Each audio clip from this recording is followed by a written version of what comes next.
Assalamualaikum warahmatullahi wabarakatuh. Ibu perkenalkan diri dulu.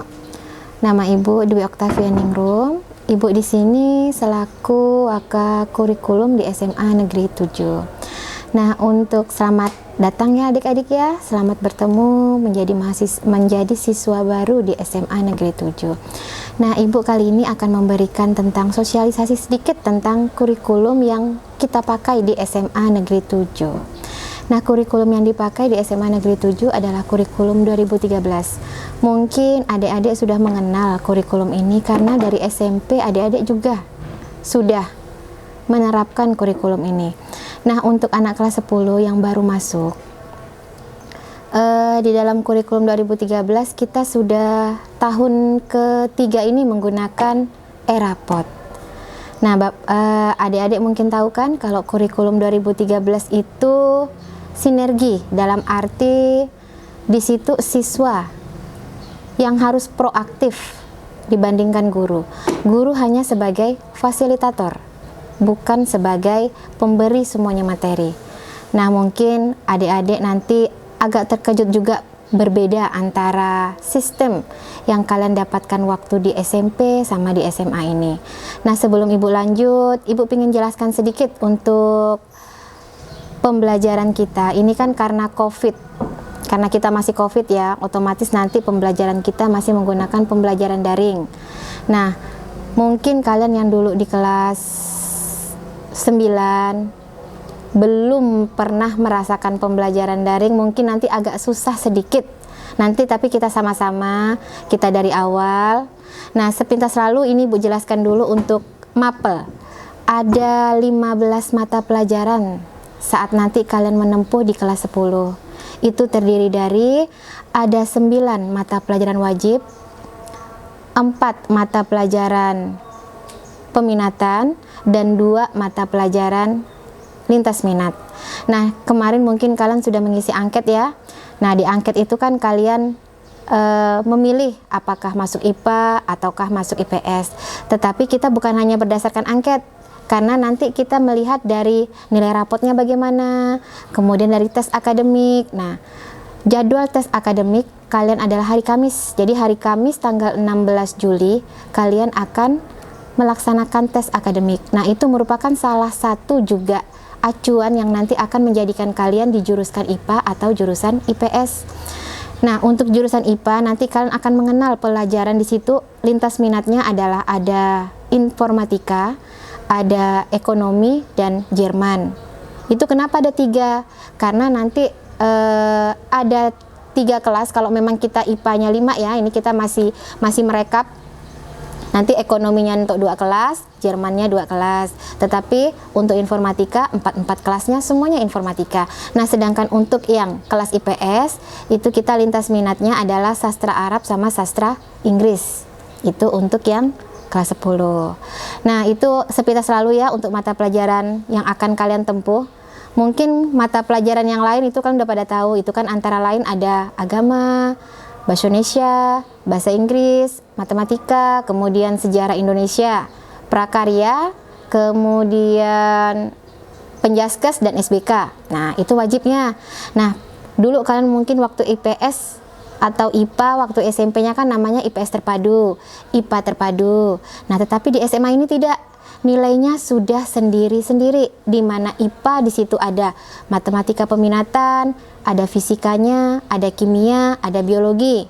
Nah, kalau dalam IPS-nya peminatannya itu ada sejarah, sosiologi, geografi, ekonomi. Nah, itu punya nilai atau punya nanti nilai rapot sendiri-sendiri, beda waktu kalian SMP. SMP itu kan kalian jadi satu, dalam arti sosiologi, kemudian ekonomi, geografi, sejarah itu jadi satu, IPS terpadu. Nah, ini tidak. Nah, nanti kalian bisa tahu saat pembelajaran daring. Pembelajaran daring nanti kita akan ditempuh dari pukul 7 sampai pukul 3.20. Jadi nanti seiring sejalan nanti ada jadwal yang akan kalian ikuti. Nah, itu sepintas lalu ya untuk mata pelajaran. Nah, untuk nanti saat pembelajaran daring, jadi yang namanya pembelajaran daring itu bukan guru masuk langsung memberi tugas, itu tidak. Jadi pembelajaran daring nanti mungkin guru memberikan materi, tetapi memberikan materi ada mungkin guru yang tatap muka, ada guru yang lewat PPT, ada yang lewat link atau apa. Nanti tergantung gurunya. Tapi ingat ya anak-anak ya, tidak selamanya guru masuk itu langsung memberikan tugas. Nanti itu kami dari pihak sekolah juga menegaskan kepada guru-guru, tidak setiap masuk pelajaran itu langsung memberikan tugas. Jadi tetap harus memberikan materinya dulu. Nah, anak-anakku sekalian, pembelajaran daring ini kemungkinan akan berlangsung 1 semester. Kalau 1 semester berarti penilaian daring itu pasti akan dipertimbangkan untuk pengisian rapot. Kalau kemarin kakak kelas kalian, baik yang sekarang naik di kelas 11 maupun di kelas 12, pembelajaran daring kan kurang lebih mereka 3 bulan. Jadi mereka ada penilaian sebelum daring, ada penilaian pas daring. Nah, saat kalian sekarang ini kan full daring semuanya. Nah, otomatis kalian harus aktif di dalam pembelajaran daring. Nanti kalian akan dimasukkan ke dalam grup-grup mapel. Nah, silahkan kalian di grup mapel itu benar-benar fungsikan grup itu untuk pembelajaran, bukan untuk bermain.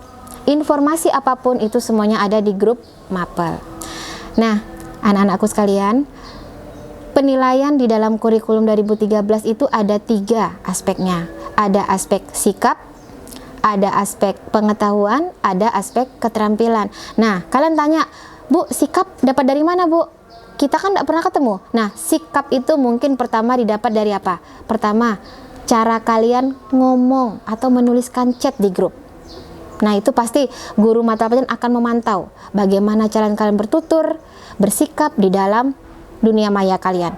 Nah, pengetahuan dapat dari mana? Nah, pengetahuan itu nilai yang kalian dapatkan dari kalian mengerjakan tugas-tugas guru. Kalau keterampilan, mungkin nanti tugas guru kalian suruh buat praktek, kemudian suruh buat project atau apa, tergantung dari mata pelajarannya. Nah, ingat ya, KKM SMA 7 itu sama untuk semua mapel, yaitu 75. Jadi Bu ingatkan, untuk penilaian kurikulum 2013 ada penilaian sikap, penilaian pengetahuan, penilaian keterampilan. Dengan KKM kita 75. Dan ingat lagi juga, jangan kalian menyepelekan semester 1. Karena apa? Untuk kenaikan kelas yang dipergunakan adalah akumulasi dari rapot semester 1 dan rapot semester 2. Jadi kalian merasa gini, biarlah semester 1 kan daring, kami belajarnya nggak usah serius, nanti di semester 2. Ya, kalau memang nilai kalian bisa tinggi, bisa naik kelas nanti. Kalau misalnya semester 1 banyak nggak tuntas, semester 2-nya tuntas. Tapi kan nanti dibagi 2 nilainya. Karena apa? Untuk e-rapot, kenaikan dalam kurikulum 2013, nilainya adalah akumulasi dari rapot semester ganjil plus rapot semester 2 dibagi 2. Jadi ya anak-anakku, ini sebelum kalian terlambat, kalian masih di awal. Kalian masih berpikir. Karena apa? Untuk nanti di perguruan tinggi, nilai rapot itu bisa menjadi salah satu untuk kunci masuk perguruan tinggi. Karena apa? Perguruan tinggi itu kan kalau emang belum berubah ya, itu ada 3 jalur.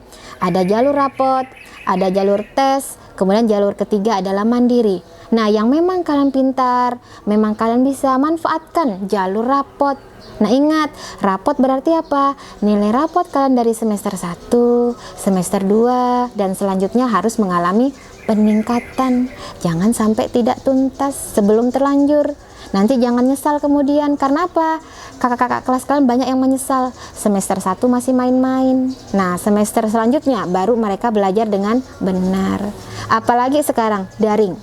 Daring itu banyak sekali kekurangan di sana-sini. Jadi, Ibu ingatkan lagi, untuk pembelajaran daring, keaktifan kalian.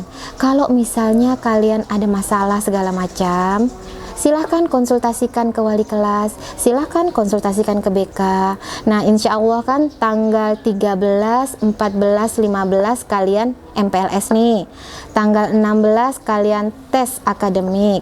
Nah, tanggal 15 kalau memang sudah sip jadi, kita masukkan ke dalam grup. Nah, hari Seninnya mungkin kalian belum pembelajaran efektif. Karena apa? Kalian mungkin harus masih mengenal wali kelasnya dulu, kemudian membentuk pengurus kelas, berkenalan dengan teman satu grup. Nah, kita kan otomatis semua harus lewat dunia maya, tidak bisa lagi bertemu. Nah, manfaatkan benar-benar grup itu. Mungkin nanti kakak-kakak kalian yang mengurus MPLS akan mengenalkan, misalnya guru ini belajarnya ini, fotonya seperti ini. Karena kan semuanya harus pakai foto, kita nggak tahu. Kita masih dunia maya semuanya, masih bayangan semuanya. Nah, jadi anak-anakku sekalian, Ibu ingatkan sekali lagi, kurikulum 2013 mungkin bagi kalian bukan barang yang asing lagi. Karena di SMP sudah pernah dan sudah melaluinya. Hanya berbedanya mungkin apa? Jumlah mata pelajaran saat kalian duduk di SMP sama di SMA. Pemisahan antara mapel IPA terpadu dan mapel IPS terpadu.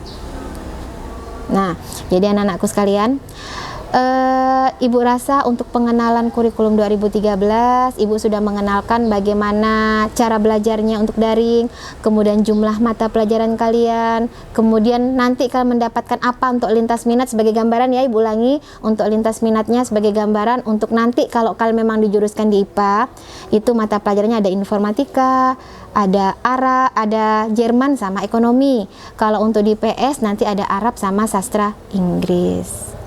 Nah, kemudian Ibu ingatkan lagi, penilaian itu didasarkan atas 3 aspek ya. Ada aspek sikap, pengetahuan, sama keterampilan. KKM kita adalah 75. Jadi sebelum Ibu tutup, ingat yang belum menyerahkan angket penjurusan silahkan serahkan. Karena masih ada sekitar 30-an siswa yang belum menyerahkan. Kemudian nanti hari Kamis, tes akademik silahkan dipelajari dengan benar-benar. Materinya apa? Materinya ada materi matematika dasar, kemudian IPA terpadu, dalam arti IPA terpadu di dalamnya ada fisika, kimia, biologi, kemudian bahasa Indonesia, dan IPS terpadu. IPS terpadu itu di dalamnya ekonomi, geografi, sama sejarah. Durasinya, nah durasi pengerjaan kurang lebih adalah 2 jam. Untuk link segala macam nanti akan diinformasikan selanjutnya. Jadi Ibu ingatkan di awal, tes akademik di hari Kamis kurang lebih waktunya 2 jam, materinya itu matematika dasar, IPA terpadu, dan IPS terpadu. Nah, Ibu rasa untuk pengenalan kurikulum 2013 sampai di sini Ibu akhiri. Assalamualaikum warahmatullahi wabarakatuh.